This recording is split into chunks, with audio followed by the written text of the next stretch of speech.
Good morning বন্ধুরা, গীতা কিচেনে আপনাদের সবাইকে স্বাগতম। এই যে সকাল সকাল মা কাটাকুটি করে বসে গেছে রান্নার জন্য। এই দেখুন চিচিঙ্গে করবে চিংড়ি মাছ দিয়ে। এই দেখুন চিচিঙ্গেটা কেটে নিয়ে একটু প্রেসারে সেদ্ধ করে নেবে। আর এদিকে হচ্ছে মা কালো জিরে ফোড়ন দিয়ে পেঁয়াজ লঙ্কা আর এদিকে চিংড়ি মাছটা নুন হলুদ দিয়ে ভালো করে ভেজে নিচ্ছে। একটু লাল লাল করে ভাজা হলে মা তারপর চিচিঙ্গেটা যেটা প্রেসারে সেদ্ধ করে নিয়েছে সেটা মায়ের মধ্যে দিয়ে নেবে।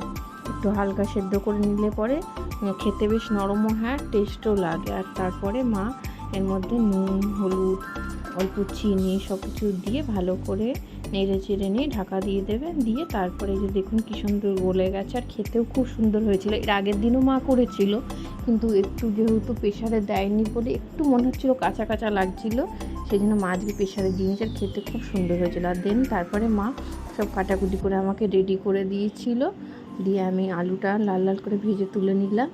দিয়ে গোটা গরম মশলা তেজপাতা জিরে ফোড়ন দিয়ে নিয়েছি কড়ায়। দিয়ে পেঁয়াজটা ভেজে নিচ্ছি লাল লাল করে। পেঁয়াজের পরিমাণটা বেশি দিয়েছি কারণ মাংসের পরিমাণটা বেশি ছিল। দিয়ে পেঁয়াজটা আমি ভালো করে লাল লাল করে ভেজে নিচ্ছি। যাই হোক, কে কোথা থেকে ভিডিওটা দেখছেন অবশ্যই কমেন্টে জানাবেন। আর এই গরমের থেকে কারা কারা একটু স্বস্তি পেলেন অবশ্যই জানাবেন। আমাদের এখানে তো গত 3 দিন ধরে খুবই বৃষ্টি হচ্ছে, আর গরম থেকে একটু স্বস্তিও পেয়েছি। আর এই যে দেখুন আমি তারপরে মশলাটা দিয়ে পেঁয়াজটা লাল লাল করে ভেজে মশলাটা দিয়ে নিয়েছি। দিয়ে একটু ভালো করে কষিয়ে নিচ্ছি। তারপরে আমি এর মধ্যে টমেটোটা অ্যাড করব। এই যে দেখুন টমেটোটা দিয়ে নিয়েছি।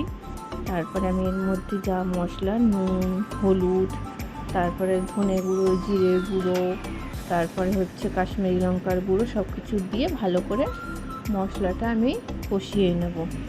দেখুন মশলাটা ভালো করে কষে গেছে। এই যে দেখুন কি সুন্দর তেল ছেড়েছে। আর মশলাটা যত ভালো কষাবো রান্নায় তত স্বাদ আসবে। যে দেখুন ভালো করে কষিয়ে নিয়েছি। কষিয়ে নিয়ে এবার আমি একটু মাংসটা সেদ্ধ করে নিয়েছিলাম এই যে দেখুন প্রেসারে। আর তারপরে মাংসটা এর মধ্যে অ্যাড করে ভালো করে মাংসটা কষিয়ে নিচ্ছি।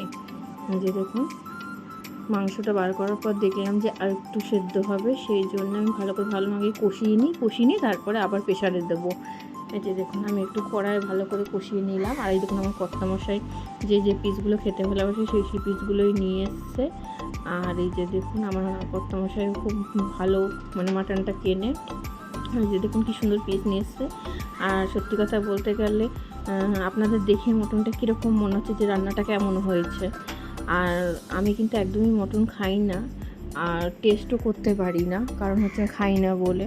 কিন্তু আমার বাড়ির সবাই বলে আমি নাকি মটনটা খুব দারুণ রান্না করি।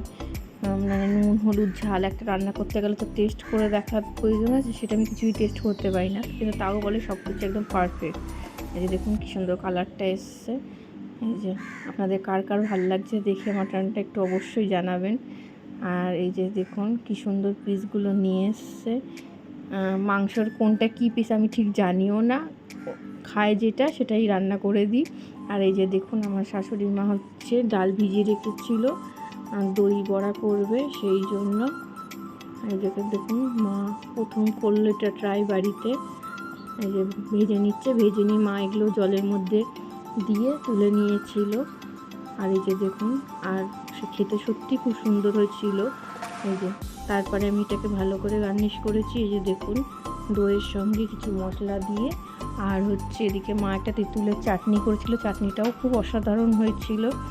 এমনি খাওয়া যাবে চাটনিটা, এরকম বেশি করেই করেছে যাতে এমনি অন্য কিছু তো দেয়া যায়। আর যেহেতু মা মাঝে মাঝে টিফিনে একটু নানা রকম খাবার বানিয়ে থাকে, সেই জন্য মা চাটনিটা বেশি করেই বানিয়ে রেখেছে। আর এই যে দেখুন ফাইনাল লুকটা। তারপরে সবাই বসে পড়েছি খাওয়ার জন্য। মা বললো সবার প্রথমে আমার নাতনিকে দে, আমার নাতনি খেয়ে বলুক কেমন হয়েছে। নাতনি খেয়ে বললে যদি বলে যে সুন্দর হয়েছে তাহলে মা পাস পুরো। আর এই যে দেখুন সবাইকে একে একে আমি দিয়ে দিলাম। তারপরে আমার মেয়েকে বললাম তুই খেয়ে বল কেমন হয়েছে, ঠাকুমা কেমন বানিয়েছে। এই যে দেখুন মেয়ে খেয়ে বললো খুব সুন্দর হয়েছে। যাই হোক রাত্রিরে ডিনারটা আম দিয়ে আজকে সারলাম। ভিডিওটা ভালো লাগলে লাইক কমেন্ট শেয়ার সাবস্ক্রাইব করে দেন। ভালো থাকবেন।